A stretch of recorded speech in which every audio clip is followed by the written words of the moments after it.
नमस्कार दोस्तों, मेरा नाम है विवेक। अगर आप कम से कम 10वीं पास हो तो आपको नौकरी मिल सकती है आपदा प्रबंधन विभाग में, वो भी बिना कोई एग्जाम दिए। जी हाँ, बिल्कुल सही सुना, एग्जाम आपको नहीं देना पड़ेगा। तो कैसे यहाँ पे सिलेक्शन हो रहा है, कैसे आपको अप्लाई करना है, ठीक है, ए टू जेड सारी जानकारी दूंगा। और अप्लाई करना आपको बिल्कुल स्टेप बाय स्टेप सिखाऊंगा ताकि आप कोई गलती ना करो। और वैसे मैं बता दूं, 40 साल तक के कैंडिडेट इस वैकेंसी में अप्लाई कर सकते हैं और बाकी रिलैक्सेशन अलग से मिलेगा।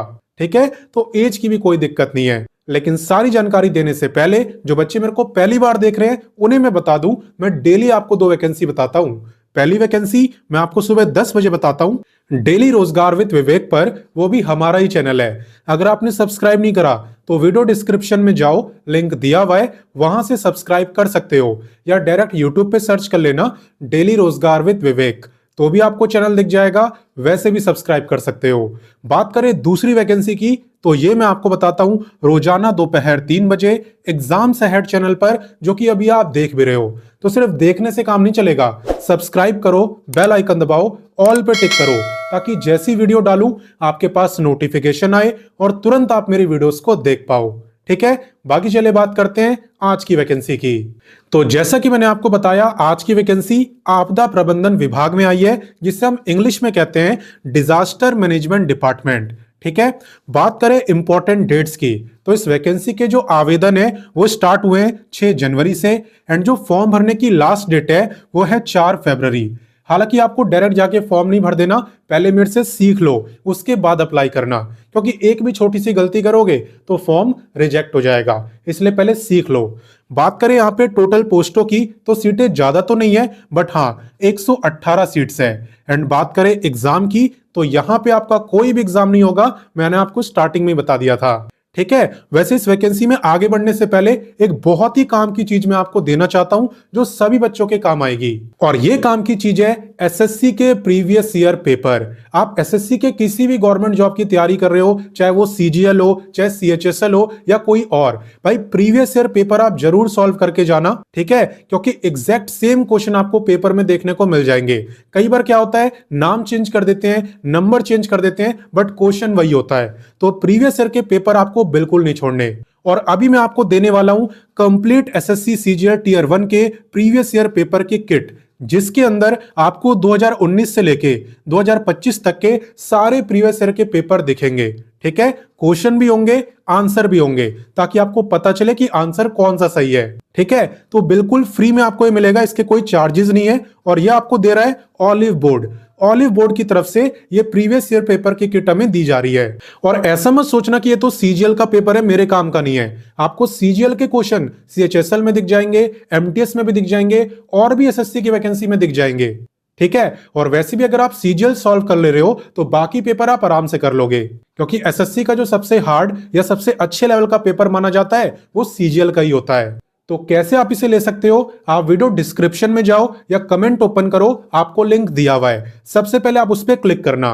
तो देखो, जैसे आप लिंक पे क्लिक करोगे आपके सामने यही पेज ओपन होगा जो स्क्रीन पे आपको दिख रहा है। एंड यहाँ पे आपको डाउनलोड फ्री पीडीएफ का एक ऑप्शन दिखेगा। ठीक है, तो सबसे पहले आप यहाँ पे अपनी ईमेल डालेंगे। तो देखो, ईमेल डाल के आपको लॉगिन हो जाना है, जैसा कि मैं हो चुका हूं। और सामने मेरे को ऑप्शन दिखेगा डाउनलोड ई बुक, तो इस पे आपको क्लिक करना है। क्लिक करने के बाद आप देखोगे कि यहाँ पे आपको सभी प्रीवियस ईयर के पेपर दिख जाएंगे। जैसा कि आप देख सकते हो, ये है 12 सितंबर 2025 का शिफ्ट 1, शिफ्ट 2, शिफ्ट 3। ठीक है, तो सारे शिफ्ट के पेपर मिलेंगे 2025 से लेके 2019 तक के। आप देख सकते हो यहाँ पे टोटल 13 पेजेस की पीडीएफ है, और इन 13 पेजेस में आपको यहाँ पे कंप्लीट प्रीवियस ईयर के पेपर मिल जाएंगे। देख सकते हो 13 जून 2019 तक के, वो भी सारे शिफ्ट के। तो भाई जो प्रीवियस ईयर पेपर आप मार्केट से खरीदते हो वो आपको यहाँ पे बिल्कुल फ्री में मिल रही है, थैंक्स टू ऑलिव बोर्ड। तो आपको ओपन कैसे करना है, आपको इस पे क्लिक करना है। तो यहाँ पे आप देख सकते हो आपको बताया हुआ है किस कलर का क्या मतलब है। एंड उसी के जस्ट नीचे यहाँ से क्वेश्चन स्टार्ट है। तो भाई इसकी प्रैक्टिस करो अच्छे से, क्योंकि प्रीवियस ईयर के पेपर बहुत मायने रखते हैं। अगर तुम्हें एसएससी का एग्जाम निकालना है और प्रीवियस ईयर के पेपर कर लोगे तो बहुत मदद मिलेगी, क्योंकि काफी सारे क्वेश्चन बिल्कुल सेम तुम्हें पेपर में दिख जाएंगे। ठीक है, तो इस वीडियो को शेयर करके अपने दोस्त को भी बता देना, ताकि वो भी इस प्रीवियस ईयर पेपर को खरीदे नहीं, फ्री में एक्सेस कर पाए। बाकी चले वापस आते हैं वैकेंसी पे और बात करते हैं एलिजिबिलिटी की। तो मैंने आपको बताया था यहां पे आप कम से कम 10वीं पास होनी चाहिए और आप देख भी सकते हो क्वालिफिकेशन यहां पे 10th पास मांगी है, लेकिन यहां पे बोला है 10th pass candidate with relevant skill. अब इसका क्या मतलब है मैं आपको समझाऊंगा, पहले पोस्ट देख लेते हैं कौन कौन सी पोस्ट है। तो देखो यहां पे आपकी cook, water career, barber, washerman और स्वीपर, ये सारी पोस्ट आपकी रहने वाली है और सब में एक ही क्वालिफिकेशन है 10th पास। लेकिन क्या बोला है रेलिवेंट स्किल के साथ। इसका मतलब यह है कि आप जिस भी पोस्ट के लिए अप्लाई कर रहे हो उसका काम आपको आना चाहिए, कोई सर्टिफिकेट नहीं मांगा है तो अच्छी बात है, लेकिन हो ऐसा जरूरी नहीं है, मैंडेटरी नहीं है कि सर्टिफिकेट होना ही चाहिए। सिर्फ 10वीं पास होने पे अप्लाई कर सकते हो, बस आप पे रेलेवेंट स्किल हो। यानी जैसे कुक के लिए अप्लाई कर रहे हो तो कुकिंग आपको आनी चाहिए, ठीक है। बार्बर के लिए अप्लाई कर रहे हो तो बार्बर का काम आपको आना चाहिए। कुल मिला के आप उसी पोस्ट के लिए अप्लाई करना जिसका काम आप कर पाओ, ठीक है। बाकी बात करें पे की, तो पे में भी कोई डिफरेंस नहीं है, सबका पे यहां पे 22 तक रहने वाला है। क्लियर, तो ज्यादा तो नहीं है बट उतना कम भी नहीं है। आप ये भी देखो आपको एग्जाम नहीं देना पड़ रहा, ठीक है। तो चलिए इससे आगे बढ़ते हैं। अब नेक्स्ट बात करते हैं एज लिमिट की, और आप ध्यान देना कि एज आपकी काउंट कब से हो रही है। देखो एज आपकी काउंट हो रही है 1 दिसंबर 2025 से। आपको ये चेक करना है भाई 1 दिसंबर 2025 को मेरी जो एज है वो कितनी थी। अगर उस दिन आपकी एज 18 से 40 साल के बीच में थी तब आप इस वैकेंसी में अप्लाई कर सकते हो। और बाकी अगर आप रिजर्व कैटेगरी में आते हो जैसे कि SC ST में तो आपको 5 साल का रिलैक्सेशन मिलेगा, और अगर ओबीसी में आते हो तो आपको मिलेगा 3 साल का रिलैक्सेशन, ठीक है। हालांकि रिलैक्सेशन लेने के लिए आप पे कास्ट का सर्टिफिकेट होना चाहिए। क्लियर, तो चलिए इससे आगे बढ़ते हैं। अब नेक्स्ट बात करते हैं सिलेक्शन प्रोसेस की। तो देखो सिलेक्शन काफी हद तक डिपेंड करेगा कि आप फॉर्म भरने में कोई गलती ना करो, ठीक है। फॉर्म आपको अच्छे से भरना है, सारे डॉक्यूमेंट्स लगाने हैं, क्योंकि यहां पे सबसे पहले आपका डॉक्यूमेंट वेरिफिकेशन होगा, यानी वो चेक करेंगे आपने फॉर्म सही से भरा है कि नहीं, सारे डॉक्यूमेंट्स हैं कि नहीं।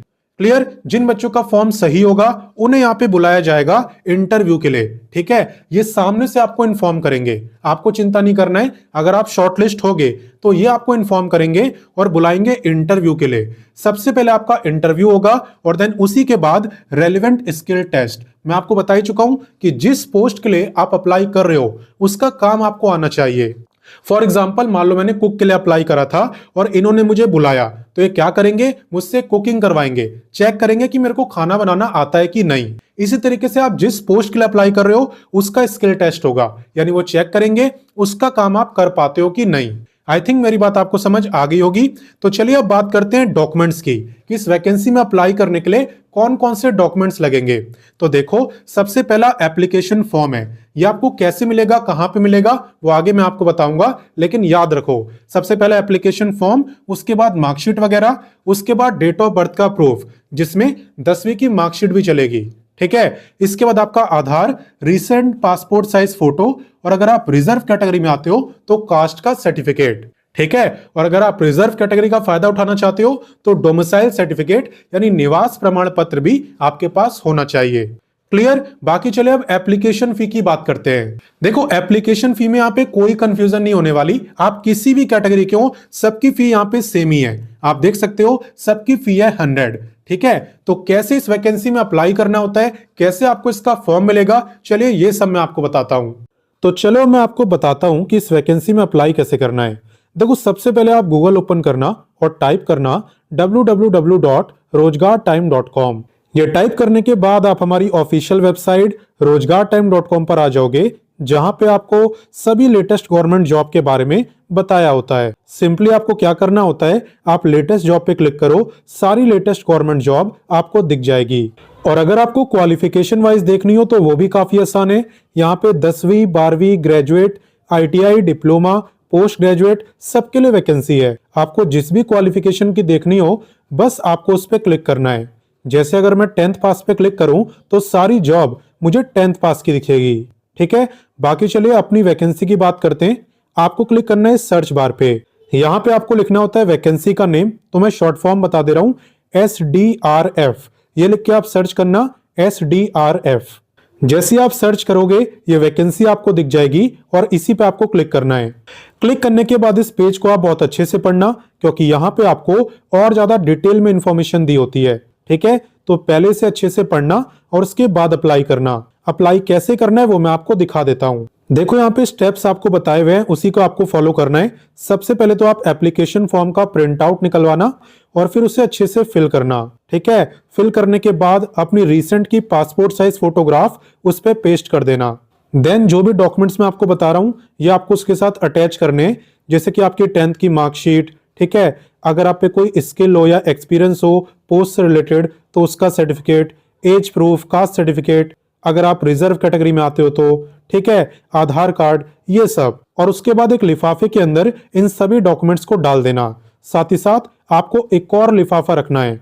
ठीक है, यहाँ पे लिखा हुआ है ना, 2 सेल्फ एड्रेस्ड एनवलप। देखो एक तो ये रख लेंगे डिपार्टमेंट वाले, और उसके बाद अगर आप शॉर्टलिस्ट होते हो, आपको इंटरव्यू के लिए बुलाना होगा, तो एक ही आपको वापस आपके घर पे सेंड कर देते हैं, इसलिए लिखा हुआ है 2 सेल्फ एड्रेस्ड एनवलप्स। ठीक है, यहाँ पे एप्लीकेशन फी की बात करें तो आप 3 तरीकों से दे सकते हो, एक डिमांड ड्राफ्ट, एक बैंकर चेक और एक पोस्टल ऑर्डर। ठीक है, यहाँ पे बताया भी हुआ है, और किसके फेवर में देना होता है वो आप यहाँ पे देख सकते हो, in favour of commandant SDRF payable at Patna. Then finally आपको क्या करना है, अपने एनवलप के ऊपर लिखना है application for the post of, आगे पोस्ट का नेम जिसके लिए भी आप अप्लाई कर रहे हो, for example application for the post of cook. ठीक है, और उसके बाद फाइनली आपको इसे स्पीड पोस्ट से सेंड कर देना है इस एड्रेस पर। और याद रखना कि फॉर्म भरने की लास्ट डेट तक आपका एप्लीकेशन फॉर्म यहां पर पहुंच जाना चाहिए। बाकी ऐसा नहीं है कि इसमें सिर्फ बिहार वाले अप्लाई करेंगे, अप्लाई अदर स्टेट वाले भी कर सकते हैं। बस फर्क इतना होगा कि अदर स्टेट वाले सभी बच्चे जनरल कैटेगरी में आएंगे। और बाकी आप थोड़ा सा नीचे आओगे तो आपको दिखेगा इंपॉर्टेंट लिंक्स, जहां पे आपको एप्लीकेशन फॉर्म दिया हुआ है, नोटिफिकेशन दिया हुआ है, ऑफिशियल वेबसाइट दिया हुआ है। ठीक है ना, तो एप्लीकेशन फॉर्म पे क्लिक करोगे तो नोटिफिकेशन ही ओपन होगा, और नोटिफिकेशन का पेज नंबर 9 और 10 यही है आपका एप्लीकेशन फॉर्म, इसी का आपको प्रिंट आउट निकाल के फिल करना है। ठीक है ना, पेज नंबर 9 एंड 10। और बाकी मैं बता दूं ये आपकी कॉन्ट्रैक्ट बेसिस जॉब है, बट काफी लंबे समय के लिए है, 5 साल के लिए है। और इतना ही नहीं, आपका टाइम और आगे भी बढ़ाया जा सकता है 10 साल तक, लेकिन हाँ 5 साल तो फिक्स है, सिलेक्शन होगा तो 5 साल जॉब रहेगी मिनिमम। तो मैंने आपको सारी जानकारी दे दी, अब आपका काम है इस वीडियो को अपने दोस्तों, भाई बहनों सबके साथ शेयर करो और उनकी भी मदद करो, क्योंकि जब आप किसी की मदद करोगे तभी कोई आपकी मदद करेगा। तो शेयर आपको जरूर करना है। बाकी मिलता हूं नेक्स्ट वीडियो में फिर एक नई वैकेंसी के साथ, एंड तब तक के लिए जय हिंद, वंदे मातरम।